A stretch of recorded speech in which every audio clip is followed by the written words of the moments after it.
Puji Tuhan, Bapak Ibu, hari ke-9 di perjalanan 2022.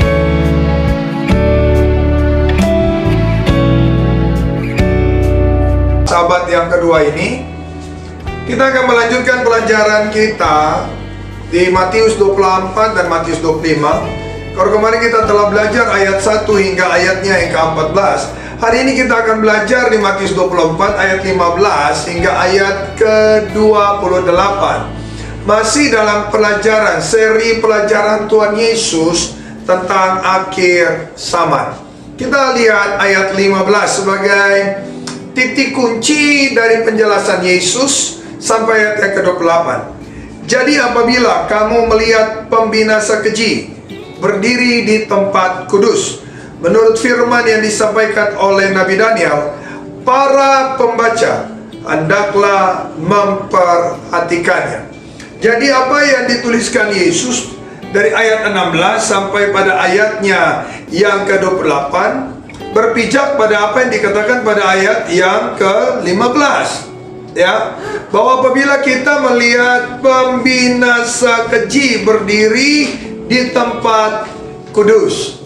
Nah, ini luar biasa bahwa Tuhan Yesus mengajar kalau antikris itu boleh menista tempat kudus di bait Allah yang dibangunkan kembali oleh orang Israel, maka semua tanda-tanda ini akan terjadi. Pertanyaannya kan, apakah gereja masih ada saat itu ataukah gereja sudah diangkat? Dalam pemahaman umum banyak kita berpikir bahwa saat itu kita sudah diangkat dan kita tidak sempat menyaksikan itu. Tapi kalau kita melihat apa yang diajarkan Yesus tentang kedatangan Mesias palsu, tentang segala hal pengajaran sesat, nabi-nabi palsu, maka mari kita kembali merenungkan ini. Apakah keyakinanmu bahwa Yesus sudah mengangkat gereja, atau keyakinanmu gereja akan masuk 3,5 tahun, atau keyakinanmu gereja akan menikmati 7 tahun pemerintahan antikris di bumi? Saya tidak menyentuh apa yang kau percayai, tapi saya sementara berbicara menurut apa Yesus katakan, menurut Matius 24 ayat 15, bahwa tanda-tanda ini akan ada setelah antikris itu menista akan bait Allah. Pada ayatnya yang saya memperhatikan pada ayatnya yang ke-22, Alkitab berkata begini, dan sekiranya waktunya tidak dipersingkat, maka dari segala yang hidup tidak akan ada yang selamat. Akan tetapi karena orang-orang pilihan, waktu itu akan dipersingkat. Ini juga harusnya menjadi perenungan gereja. Siapakah orang-orang pilihan itu? Nah, saya menawarkan jalan tengah kepada Bapak Ibu.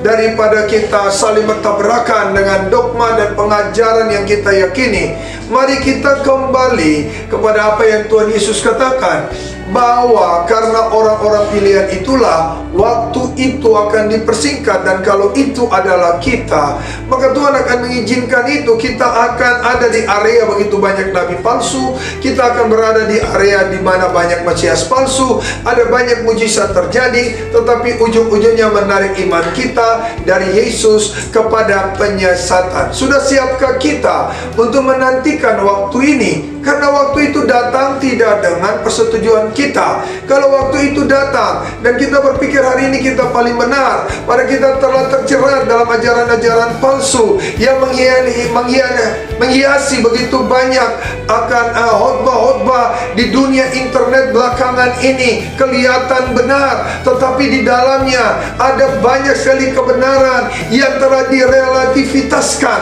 Nah, saya berdoa dalam nama Yesus, Anda dan saya siap untuk hal itu. Bersiaplah untuk Mesias palsu, nabi-nabi palsu. Karena itu, mari setialah membaca Alkitab, mari setialah beribadah, marilah setia pada gerejamu. Ingat, kalau Bapak Ibu tidak tertanam di satu gereja pada pengajaran yang kokoh, Anda akan mudah tergilas dengan segala pengajaran-pengajaran sesat yang ada. Berhati-hatilah kalau kekristenanmu hanya mengejar hal-hal supranatural. Karena akan ada banyak nabi-nabi palsu datang dengan mengadakan tanda-tanda yang heran.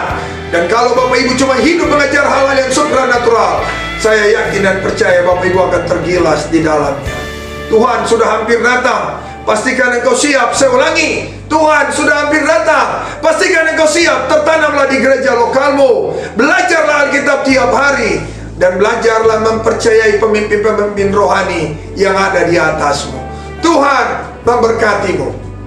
Bapa di sorga, inilah doaku dan berkatku bagi setiap umatmu yang mendengarkan pengajaran ini.